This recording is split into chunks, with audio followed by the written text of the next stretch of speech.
kelas 1 ingin mempresentasikan tentang metode spiral. Saya sendiri atas nama Dea Udiana.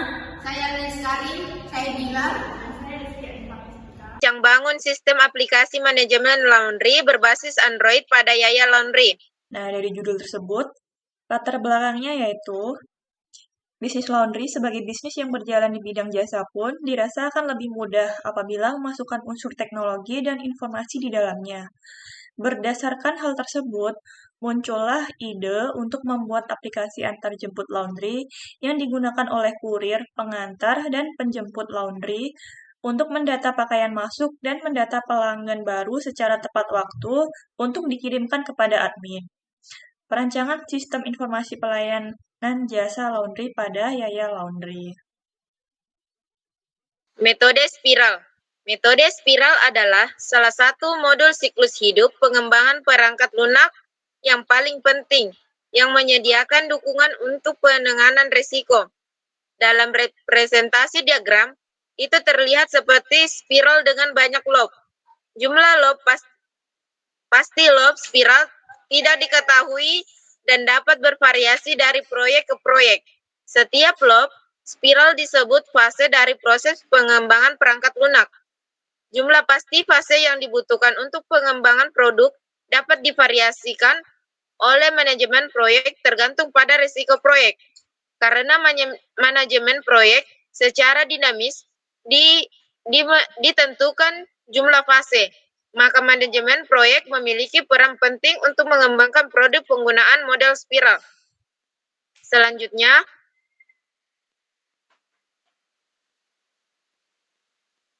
Selanjutnya ada metodologi spiral. 1. Perencanaan. Perencanaan ini termasuk pemikiran biaya, jadwal dan sumber daya untuk interaksi. Kemudian analisa risiko. Analisa risiko, identifikasi potensi risiko yang dilakukan saat strategi mitigasi risiko direncanakan dan diselesaikan. Kemudian evaluasi. Evaluasi perangkat lunak oleh pelanggan juga termasuk mengidentifikasi dan membantu risiko seperti slip jadwal dan pengembangan biaya. Kemudian rekayasa. Rekayasa ini termasuk pengujian, pengkodean, dan penerapan perangkat lunak di situs pelanggan. Selanjutnya akan dijelaskan oleh Saudara Gila.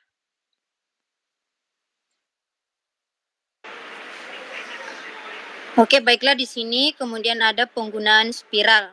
Penggunaan spiral terbagi menjadi 8. Yang pertama, model spiral dalam rekayasa perangkat lunak digunakan ketika proyek besar. Kemudian yang kedua, ketika rilis harus sering menggunakan metodologi spiral. Kemudian yang ketiga, ketika pembuatan prototipe dapat diterapkan. Kemudian yang keempat, ketika evaluasi risiko dan biaya penting. Kemudian yang kelima, metodologi spiral berguna untuk proyek berisiko menengah hingga tinggi. Kemudian yang keenam, ketika persyaratan tidak jelas dan kompleks, model spiral di SDLC dapat berguna. Kemudian yang ketujuh, ketika perubahan mungkin memerlukan setiap saat. Kemudian yang kedelapan, ketika komitmen proyek jangka panjang tidak layak karena perubahan prioritas ekonomi. Kemudian kelebihan dan kekurangan dari metode spiral. Kelebihannya itu terbagi menjadi 12. Yang pertama, model yang sangat fleksibel. Yang kedua, pengembangan cepat dan hemat biaya. Kemudian yang ketiga, sangat cocok untuk proyek skala besar dan pengembangan mission kristal. Kemudian yang keempat, bekerja dengan baik untuk proyek yang kompleks. Kemudian yang kelima, pemantauan mudah dan efektif. Kemudian yang keenam, penekanan kuat pada persetujuan klien. Kemudian yang ketujuh, fokus pada kontrol dokumentasi. Kemudian yang kedelapan, potensi untuk fungsionalitas pasca proyek tambahan. Kemudian yang kesembilan, perangkat lunak diproduksi dari awal siklus hidup proyek. Kemudian yang kesepuluh, analisa risiko membantu menghindari resiko. Kemudian yang ke-11, persyaratan yang diubah diakomodasi selama umur proyek. Kemudian yang ke-12, proyek akhir bisa sangat disesuaikan. Adapun kekurangannya yaitu yang pertama, bisa mahal untuk diterapkan, terutama jika spiral berlanjut tanpa batas. Kemudian yang kedua, aspek analisa risiko proyek mungkin memerlukan keahlian khusus. Kemudian yang ketiga, tidak cocok untuk proyek yang lebih kecil dan berisiko rendah. Kemudian yang keempat, keberhasilan mungkin sangat bergantungan pada analisis risiko. Kemudian yang kelima, dokumentasi biasa jadi berat karena jumlah tahap perantara. Kemudian yang keenam, akhir proyek mungkin sulit untuk ditentukan sebelumnya. Kemudian yang ketujuh, spiral secara luas dianggap sebagai proses yang kompleks. Kemudian yang kedelapan atau yang terakhir yaitu aturan dan protokol harus dipatuhi secara ketat selama pengembangan.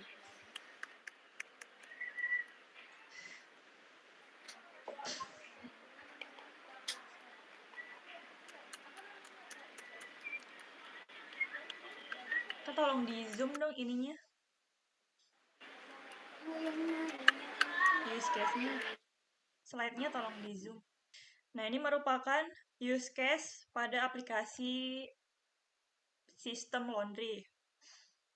Di sini aktornya ada 3, yaitu customer, kurir, dan satu lagi di bawah ini adalah admin. Nah, customer ini dapat melakukan aktivitas login, mendaftar, membuat order, pembayaran, request laundry, mendapatkan notifikasi, memantau status laundry, dan logout.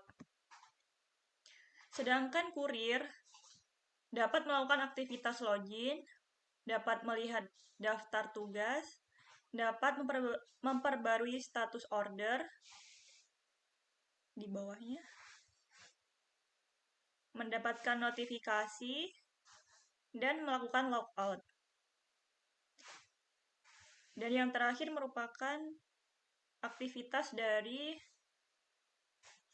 admin. Admin di sini dapat melakukan login, lalu dapat mengelola data dan membuat laporan, dapat memperbarui status order, dan dapat memantau status laundry, dan dapat logout dari sistem aplikasinya. Kemudian next slide-nya akan dijelaskan oleh teman saya, Dea Fadiana. Di sini ada activity diagram. Yang pertama ada penyewa dan sistem. Penyewa melakukan pendaftaran, lalu sistem menampilkan halaman pendaftaran, balik lagi kepada penyewa mengisi data diri, lalu submit, sistem menampilkan validasi, setelah data lengkap, sistem menyimpan data pendaftaran, lalu melakukan konfirmasi, dan balik lagi pada penyewa, terima konfirmasi, lalu selesai. Setelah itu ada sequence diagram.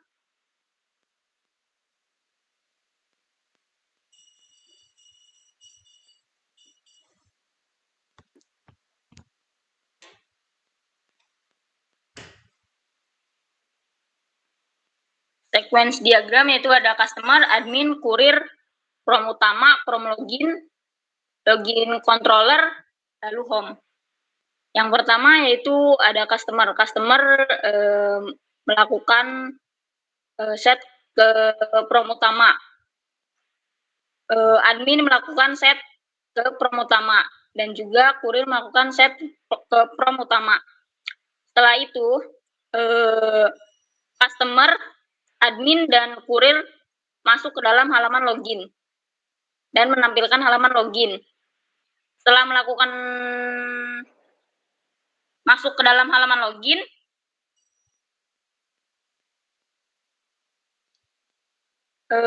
login controller akan balik lagi menampilkan untuk customer, admin, dan kurir. Setelah itu, sistem akan menampilkan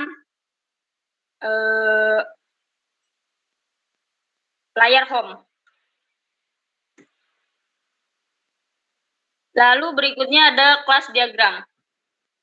Kelas diagram pertama ini ada user, layanan, order, notifikasi, laundry, dan kurir. Pada user terdapat email, Google ID, kata sandi, nama lengkap, dan nomor telepon. Pada layanan terdapat harga, ID laundry, dan ID layanan. dan nomor telepon.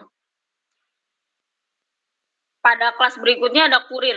Kurir yaitu terdapat ID laundry. Pada notifikasi terdapat error log, kirim notif, penerima, dan pesan. Pada kelas laundry ada alamat, bisa kiloan, bisa dry clean, bisa satuan, buka, dash, foto ID, minimal dry clean, minimal kiloan, minimal satuan, nama, pengerjaan, nomor telepon, dan transaksi. Pada order terdapat alamat, dibuat data, grand total, ID laundry, ID user, jenis layanan, nomor telepon, produk, proses 1 sampai proses 4, lalu status.